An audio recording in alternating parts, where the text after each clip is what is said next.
ಆಕಾಶವಾಣಿ ಕನ್ನಡ ಕನ್ನಡ ನಮ್ಮ ನಾಡು ಕನ್ನಡ. ಕನ್ನಡ ಸಾಂಸ್ಕೃತಿಕ ಪರಿಸರ ಪರಿಚಯ, ಕನ್ನಡ ಲೋಕದ ವಿಚಾರ ವಿಸ್ಮಯ. ಕನ್ನಡ ಕಜ್ಜಾಯ. ನಿಮ್ಮ ಮುಂದಿನ 5 ನಿಮಿಷ ಕನ್ನಡ ಕಜ್ಜಾಯಕ್ಕಾಗಿ. ನಮಸ್ಕಾರ.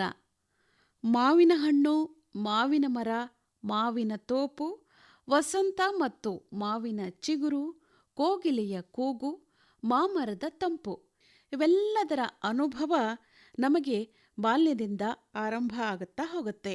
ಹಬ್ಬ ಶುಭ ಕಾರ್ಯಗಳಲ್ಲಿ ಮಾವಿನ ತಳಿರು ತೋರಣ, ಯುಗಾದಿಗೆ ಮಾವು ಬೇವು, ನಮ್ಮ ಊಟದಲ್ಲೂ ಮಾವಿನ ಉಪ್ಪಿನಕಾಯಿಗೆ ಅಗ್ರಸ್ಥಾನ. ಸಾಮಾನ್ಯವಾಗಿ ಮಾರ್ಚ್ ತಿಂಗಳಿನಿಂದಲೇ ಮಾವಿನ ಕಲರವ ಆರಂಭವಾಗುತ್ತೆ.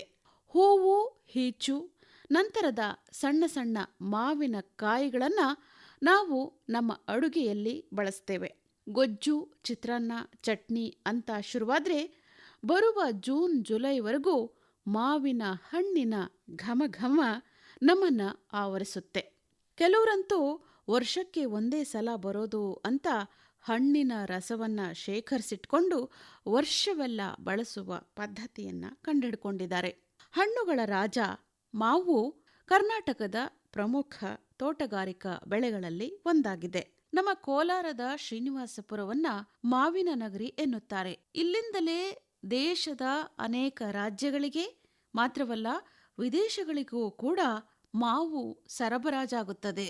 ಉತ್ತಮ ಗುಣಮಟ್ಟದ ತೋತಾಪುರಿ, ಸೇಂಧೂರ, ಮಲ್ಲಿಕಾ, ಬಾದಾಮಿ, ರಸ್ಪೂರಿ, ಬೇನಿಶಾ, ನೀಲಂ, ಮಲಗೋವಾ ಸೇರಿದಂತೆ 10 ಬಗೆಯ ಮಾವಿನ ಹಣ್ಣುಗಳನ್ನು ನಮ್ಮ ಕೋಲಾರದ ಶ್ರೀನಿವಾಸಪುರದಲ್ಲಿ ಬೆಳೀತಾರೆ.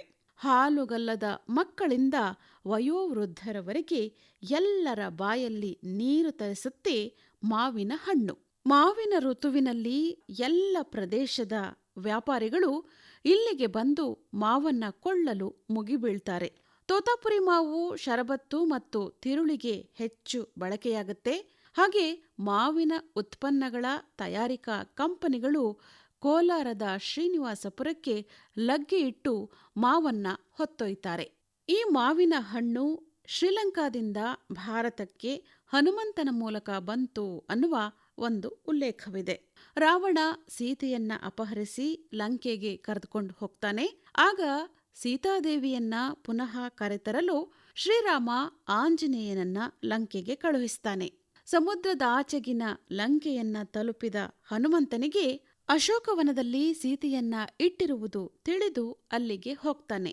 ಸೀತಾದೇವಿಯನ್ನ ಭೇಟಿಯಾಗ್ತಾನೆ.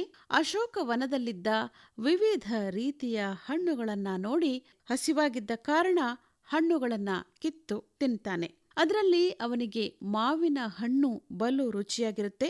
ಈ ಹಣ್ಣನ್ನ ತನ್ನ ಪ್ರಭು ಶ್ರೀರಾಮನಿಗೆ ಕೊಡಬೇಕು ಅಂತ ಹೊತ್ತು ತರ್ತಾನೆ.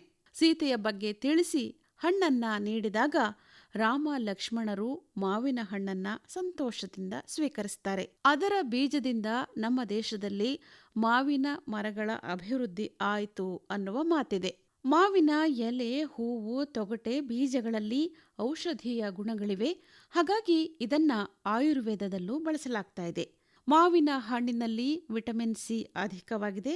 ಚರ್ಮದ ತೊಂದರೆಗೆ ಪರಿಹಾರವನ್ನ ನೀಡುತ್ತೆ.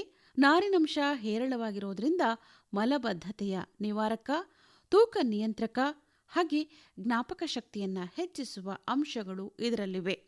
ಮಾವಿನ ಹಣ್ಣಿನ ಘಮಘಮ ನಿಮ್ಮ ಮನೆಯಲ್ಲೂ ಪರಿಮಳ ಸೂಸ್ತಾ ಇದೆ ಅಲ್ವಾ? ಇದು ಕನ್ನಡ ಕಜ್ಜಾಯ.